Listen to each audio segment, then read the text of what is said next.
آپ نے نام سنا ہوگا محمود غزنوی اور ایاز کا، ان کا باہم محبت کا رشتہ بہت گہرا تھا۔ ایاز ٹوٹ کے چاہتا تھا بادشاہ کو، اب دیگر مصاحبین حسد کرتے تھے، بغض رکھتے تھے، وہ کہتے تھے یہ کوئی کیا اس میں کرشمہ اور کمال ہے کہ بادشاہ اس کو اتنے چاہتا ہے۔ تو بادشاہ جب وزراء کا، مشیروں کا حسد حد سے بڑا ہوا دیکھا تو ایک سب کو اپنے دربار میں حاضر کیا۔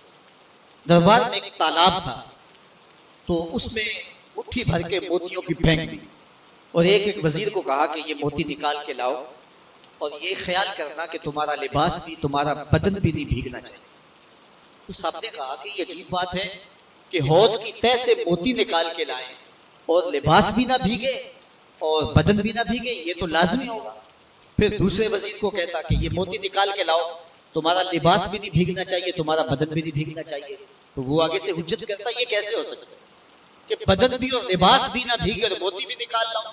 تیسرے کو، چوتھے کو، پانچویں کو، ہر ایک آگے سے حجت کرے یہ کیسے ہو سکتا ہے۔ پھر ایاز آ گیا، تو بادشاہ نے ایاز کو کہا کہ یہ موتی نکال کے لانے ہیں اور تمہارا لباس بھی اور تمہارا بدن بھی نہیں بھیگنا چاہیے۔ ایاز نے فوراً چھلانگ لگائی اور موتی نکالے۔ جب باہر نکلا تو بدن اور لباس پانی سے نچڑ رہا تھا، تو ایسے موتی بادشاہ کو پیش کیے اور بدن کپ کپا رہا تھا۔ تو بادشاہ بڑے غصے سے کہا کہ ایاز تمہارا بدن بھیگ گیا، تمہارے کپڑے بھی بھیگ گئے، میں نے کہا تھا لباس بھی نہیں بھیگنا چاہیے، کپڑے بھی نہیں بھیگنے چاہیے۔ تو ایاز بڑی لجاجت سے عرض کرنے لگا بادشاہ سلامت، آپ کے دو حکم تھے، ایک یہ کہ موتی نکال کے لانے، دوسرا حکم یہ تھا کہ لباس اور کپڑے بھیگنے نہیں چاہیے۔ تو ایک حکم میں نے پورا کر دیا ہے، دوسرے کی معافی چاہتا ہوں۔ تو صاحب اللہ نے حضرت انسان کے سینے میں جذبات کا ایک جہاں آباد کیا ہے، شیطان کو بھی انسان کے پیچھے لگا دیا اس کی آزمائش کے لیے، اس کے امتحان کے لیے۔ نفس بھی اس کے اندر موجود ہے، اور دوسری جانب اس کو گناہوں سے منع بھی کیا اور نیکی کی تلقین بھی کی۔ اب کتنی مشکل زندگی ہے حضرت انسان کی، آئی جان شکنجے اندر جویں ویلنے دے وچ گنا، کتنی مشکل زندگی ہے۔ خواہشیں ہیں کہ آوارہ ہیں، آرزویں ہیں کہ بے قابو ہیں، اور دوسری جانب اللہ کا حکم ہے۔ اب کیا کرے؟ تو گناہ کرنے کے بعد پھر اللہ کے حضور توبہ کر لے، جو ممکن ہو وہ نیکی کرے، اور گناہ سے مقدور پر بچنے کی کوشش کرے، لیکن بشری تقاضوں کے تحت اگر اس سے گناہ کبھی سرزد ہو جائے تو اس پر اکڑے نہ اور اس پہ مصر نہ رہے، اس پہ اصرار نہ کرے، بلکہ فوراً اللہ کے حضور توبہ کرے۔ گناہ کرنے کے بعد بندہ جب توبہ کرتا ہے، التائب من الذنب کمن لا ذنب لہ، تو وہ ایسے ہوتا ہے جس طرح اس نے گناہ کیا ہوا ہی نہیں۔ بندہ 100 بار گناہ کر کے توبہ کرے، اللہ 100 بار معاف فرمائے۔ وہ کریم ہے، 70 ماؤں سے زیادہ پیار کرتا ہے۔ تو بندے اس کی دہلیز پہ جب توبہ کرتے ہیں، رجوع کرتے ہیں اور اس سے معافی مانگتے ہیں، تو وہ یہ نہیں دیکھتا کہ یہ گناہ گار کتنا بڑا ہے، وہ یہ دیکھتا ہے کہ یہ میری دہلیز پہ آیا ہے، اور اس کے ما قبل کے سارے گناہ معاف بھی کرتا ہے، بلکہ گناہوں کو بدل کے نیکیوں میں بھی تبدیل کرتا ہے۔ آئیے اب قرآن مجید میں ان لوگوں کی کہانی بھی پڑھیے جو اپنی زندگی کو اپنے مالک کے نام لگا چکے ہیں، اور ان سے اگر کوئی معاملہ سرزد ہو جاتا ہے تو وہ کس قدر اللہ سے ڈرتے ہیں۔ وَالَّذِينَ يُؤْتُونَ مَا آتَوْا وَقُلُوبُهُمْ وَجِلَةٌ أَنَّهُمْ إِلَىٰ رَبِّهِمْ رَاجِعُونَ۔ فرمایا کہ وہ لوگ جب ان سے کوئی خطا سرزد ہو جاتی ہے، کوئی گناہ ہو جاتا ہے، تو ان کے دل لرز جاتے ہیں، خوف خدا سے وہ کانپنے لگ جاتے ہیں۔ أَنَّهُمْ إِلَىٰ رَبِّهِمْ رَاجِعُونَ، تو وہ اپنے رب کی طرف رجوع کرنے والے ہو۔ اگر ان سے کبھی کوئی گناہ سرزد ہو جائے، ان سے کوئی غلطی سرزد ہو جائے، تو پھر اس پہ ضد نہیں کرتے، اس پر مصر نہیں ہو جاتے، اس پر حجتیں اور دلیلیں نہیں لاتے، بلکہ وہ کیا کرتے ہیں، فوراً اللہ کے حضور رجوع کرتے ہیں اور معافی مانگتے ہیں۔ اور اللہ کو یہ بہت پسند ہے کہ کوئی مجھ سے معافی مانگے اور اللہ انہیں معاف کر دیتا ہے۔ اللہ اکبر۔ حضرت عبداللہ ابن مسعود رضی اللہ تعالیٰ عنہ فرماتے ہیں کہ مومن کی یہ شان ہے کہ جب وہ گناہ کر بیٹھے تو وہ یوں محسوس کرتا ہے جس طرح پہاڑ تلے آئے۔ یہ اس کی کیفیت ہے کہ گناہ کرنے کے بعد، نافرمانی کرنے کے بعد اس کا دل لرز اٹھتا ہے، اور قلوبہم وجلہ، ان کے دل خوف خدا سے لرزنے لگ جاتے ہیں کہ ہم سے یہ گناہ کیوں سرزد ہو گیا، یہ تو اللہ کی ناراضگی کا سبب ہے۔ تو حضرت عبداللہ ابن مسعود فرماتے ہیں یوں محسوس کرتے ہیں جس طرح پہاڑ تلے آ گئے اور پہاڑ ابھی گر جائے گا اور انہیں کچل دے گا، تو وہ جلدی جلدی تلافی کرتے ہیں، توبہ کرتے ہیں، رجوع اللہ کرتے ہیں تاکہ ہمارا گناہ معاف ہو جائے۔ اور منافق کی مثال بھی بیان کی گئی، جب وہ گناہ کرتا ہے تو یوں محسوس کرتا ہے جیسے بدن پہ مکھی بیٹھی تھی، ہلکے اشارے سے اڑا دی۔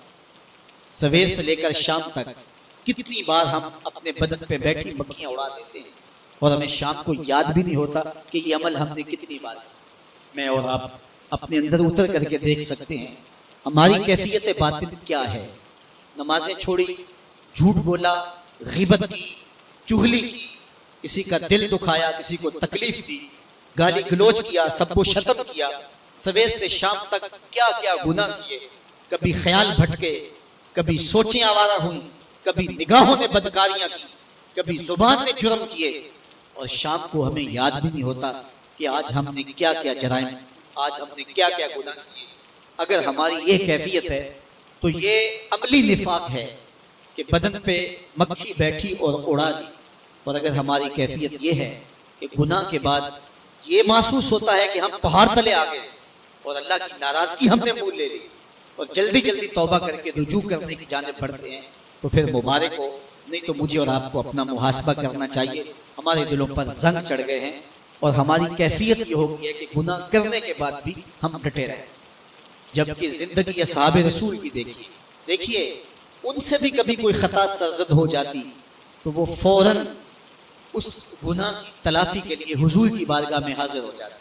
حضرت ابو لبابہ رضی اللہ تعالیٰ عنہ نے اپنے آپ کو مسجد نبوی کے ستون کے ساتھ بندھوا دیا اور کہا کہ جب تک میری معافی نہیں ہوگی تب تک اپنے آپ کو کھلواؤں گا نہیں، اور پھر جب ان کی بخشش کا اعلان ہوا تو پھر حضور کے ہاتھوں سے اپنے آپ کو انہوں نے کھلوایا۔ ایک خاتون حضور کی خدمت میں حاضر ہوئی اور عرض کی یا رسول اللہ صلی اللہ علیہ وسلم، مجھ سے بدکاری سرزد ہو گئی اور میرے پیٹ میں بچہ ہے، اور میں چاہتی ہوں کہ آخرت کی سزا کی بجائے دنیا کے اوپر اس کی سزا مجھے دے دی جائے تاکہ میں پاک ہو جاؤں اور صاف ہو جاؤں، کیونکہ آخرت کی سزائیں بہت سخت ہیں۔ اللہ کے محبوب علیہ السلام نے جبریل امین سے ایک دن پوچھا تھا مجھے جہنم کے عذابوں کا ذکر سناؤ، تو عرض کی یا رسول اللہ صلی اللہ علیہ وسلم، سب سے ہلکا عذاب، اخف العذاب، ہلکا ترین عذاب یہ ہے کہ جہنمی کے پاؤں میں آگ کے جوتے رکھے جائیں، باقی اس کے پورے بدن پہ آگ نہیں ہوگی، صرف آگ کے جوتے اس کو پہنائے جائیں، لیکن اس کی حدت، گرمی اور شدت اتنی ہوگی، یغلی منہما دماغہ، اس کی شدت سے اس کا دماغ پگھل کر ناک اور کانوں کے ذریعے سے باہر آنا شروع ہو جائے۔ یہ سب سے ہلکے عذاب کی کیفیت، اور جو عذاب سخت ہیں اللہ تعالیٰ قرآن مجید میں فرماتا ہے ثم لا يموت فيها ولا يحيى، اس بڑے عذاب کا ذکر کیا جو جہنمیوں کو دیا جائے گا، فرمایا اس عذاب کی کیفیت یہ ہوگی بندہ نہ جیے گا نہ مرے گا۔ جیے گا اس لیے نہیں کہ آگے اور پیچھے دائیں اور بائیں آگ ہی آگ ہوگی، تو اس آگ میں جینا کو جینا تو نہیں ہوگا، اور مرے گا اس لیے نہیں کہ موت کو موت آ جائے۔ جنت میں جنتیوں کو ایک ہی ڈر اور خدشہ ہوگا کہیں موت نہ آ جائے، اور جہنمیوں کو ایک ہی امید ہوگی کہیں موت آ جائے اور جان چھوٹ جائے۔ اللہ تعالیٰ مینڈے کی شکل میں موت کو لائے گا اور موت کو ذبح کیا جائے گا۔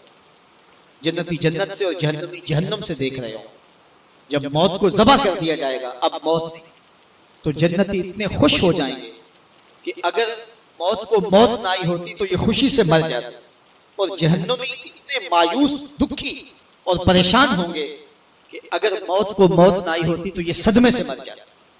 تو وہ کتنا سخت عذاب ہوگا، اللہ یاذ باللہ کے ہلکے ترین عذاب کی کیفیت یہ ہے کہ پاؤں میں آگ کا جوتا اور دماغ پگھل کے ناک اور کانوں کے راستے سے باہر آ جائے۔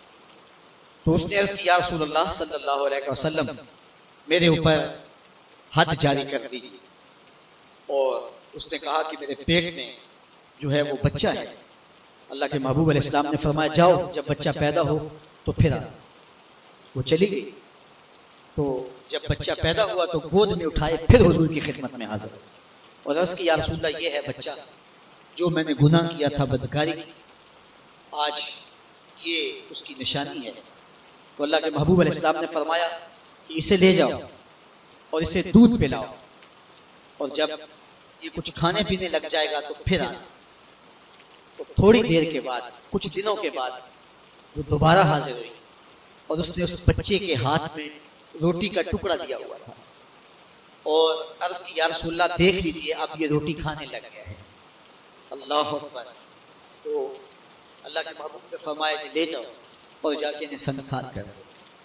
اس کی حد بندی تھی، اس کو سنسار کیا، اور اس نے خود یہ سزا اپنے لیے قبول کی۔ مائز ابن مالک اسلمی عرض کی یا رسول اللہ طہر نہیں، مجھے پاک کر دیجیے۔ میرے حضور نے فرمایا جاؤ اللہ سے معافی مانگو۔ وہ گئے اور معافی مانگی، بے چینی اتنی تھی، پھر آ گئے اور عرض کی طہر نہیں یا رسول اللہ، حضور مجھے پاک کر دیجیے۔ فرمایا جاؤ اللہ سے معافی مانگو۔ وہ گئے، معافی مانگی، پھر پلٹ آئے، تیسری مرتبہ، چوتھی مرتبہ۔ آقا کریم نے فرمایا فیما ہوتا ہے، تمہیں کہا اللہ سے معافی مانگو، کریم ہے معاف کر دے گا، تم پھر پلٹ آتے ہو، تمہیں کس جرم سے پاک کروں؟ قال من الزنا، عرض کی مجھ سے بدکاری ہو گئی ہے اور میں چاہتا ہوں کہ دنیا پر فارغ ہو جاؤں۔ حضور نے فرمایا کہ اس کا توازن عقلی تو ٹھیک ہے؟ عرض کی حضور صحیح الحواس۔ کہا کہ یہ نشے میں تو نہیں کہہ رہا، کسی نے اٹھ کے منہ سونگا، کہا حضور ایسی بات نہیں۔ فرمایا تم سوچ لو کیا کہہ رہے ہو؟ کہا حضور جو میں کہہ رہا ہوں وہ سچ کہہ رہا ہوں، مجھ سے گناہ سرزد ہو گیا اور میں چاہتا ہوں کہ دنیا پر ہی فارغ ہو جائے۔ اللہ کے محبوب علیہ السلام نے فرمایا کہ انہیں سنسار کر دو۔ مائز ابن مالک اسلمی کو سنسار کر دیا گیا۔ جب ان کا جنازہ اٹھا تو حضور بھی جنازے کے جلوس میں تھے۔ کسی کی زبان سے نکلا لو مائز نے گناہ کیا تھا، بس یہ بات سننے کی دیر تھی، اللہ کے محبوب کے چہرے پہ جلال آ گیا۔ فرمایا خبردار اگر کسی نے میرے مائز پہ بات کی، میرے مائز نے ایسی سچی توبہ کی ہے، اگر روئے زمین کے تمام مسلمانوں میں بانٹ دی جائے لکفاہم، سب کی مغفرت ہو جائے۔ انہوں نے اپنے آپ کو خود پیش کیا۔ اب مائز ابن مالک کا جنازہ اللہ کے رسول نے خود پڑھایا، بلکہ مسلم کتاب الحدود میں ہے کہ ان کے جنازے کے دوسرے دن یا تیسرے دن حضور ان کے ہاں تشریف لے گئے، اور جب آقا گئے وہم جلوس، تو لوگ وہاں بیٹھے ہوئے تھے، تو میرے آقا نے فرمایا استغفروا لمائز، مائز کے لیے بخشش اور مغفرت کی دعا۔ تو یہ بات ذہن نشین کیجئے کہ یہ وہ لوگ تھے کہ جن سے کبھی کوئی گناہ سرزد ہو جاتا تو وہ جلد توبہ کرتے، اور اس کی بڑی سے بڑی حد اور سزا بھی ہوتی تو وہ بھی کاٹنے کے لیے تیار ہو جاتے۔ میں اور آپ دیکھیں کہ ہماری زندگی میں اگر گناہ ہیں اور ہمیں سچی توبہ کی توفیق بھی نصیب نہیں ہے تو پھر ہم سوچ لیں کہ ہم کہاں کھڑے ہیں۔ دیکھیے اللہ دلوں کے بھید جانتا ہے۔ سچی توبہ یہ ہے کہ جو کیے پر ندامت ہو اور آئندہ نہ کرنے کا عزم مصمم ہو، پکا ارادہ ہو کہ یہ گناہ زندگی میں دوبارہ نہیں کروں گا۔ الگ بات ہے کہ پھر دوبارہ اس سے سرزد ہو جائے، لیکن جب وہ توبہ کر رہا ہو تو اس وقت اس کا پختہ عزم ہو، اور اس کے دل کے کسی گوشے میں نہ ہو کہ چلو میں توبہ کر لیتا ہوں، پھر ہو گیا تو پھر کر لوں گا۔ پکا عزم ہو کہ دوبارہ یہ گناہ نہیں کروں گا۔ اور اگر زبان سے توبہ توبہ کر رہا ہو اور دل میں ہو کہ ٹھیک ہے یہ تو صبح بھی مجھ سے عمل بد سرزد ہونا ہے، تو اللہ تعالیٰ سے یہ مذاق کرنے والی بات ہے۔ اور اللہ تعالیٰ سے جو مذاق کرتا ہے وہ کہاں کھڑا ہے وہ خود سوچ لے۔ وہ کیا کسی نے کہا تھا کہ توبہ کی، پھر توبہ کی، پھر توبہ کر کے توڑ دی، میری اس توبہ پہ توبہ توبہ توبہ کر اٹھی۔ تو ایسی توبہ نہیں ہے کہ جو رسماً کسی مجلس میں چلے گئے، کسی اجتماع میں چلے گئے تو سب لوگوں نے توبہ توبہ کی تو وہ بھی توبہ توبہ کرتا رہا، لیکن اس کا عزم مصمم پختہ ارادہ نہیں تھا گناہوں کو چھوڑنے کا، تو یہ توبہ نہیں، یہ مذاق ہے۔ اس لیے اللہ کے حضور سچی توبہ یہ ہے کہ ما قبل کے گناہوں سے ندامت پیدا ہو جائے اور سچے دل سے ارادہ کیا جائے، پختہ عزم کیا جائے کہ دوبارہ میں یہ گناہ نہیں کروں گا۔ یہ الگ بات ہے کچھ عرصے بعد اس سے پھر سرزد ہو جائے، پھر وہ گناہ ہو جائے، تو پھر وہ پکی توبہ کرے تو 100 بار بھی گناہ کرے گا، 100 بار بھی توبہ کرے گا، اللہ 100 بار قبول کرے گا۔ لیکن اندت توبہ اس کا عزم مصمم ہونا چاہیے، اس کا عزم پختہ ہونا چاہیے۔ محض لفظوں سے توبہ توبہ پکارنا اور دل توبہ نہ کر رہا ہو اور دل عزم مصمم نہ رکھتا ہو تو یہ توبہ نہیں ہے۔ اس لیے سچی توبہ اللہ کے حضور اپنے گناہوں کی پیش کرنی، یہ اہل ایمان کا طریقہ ہے۔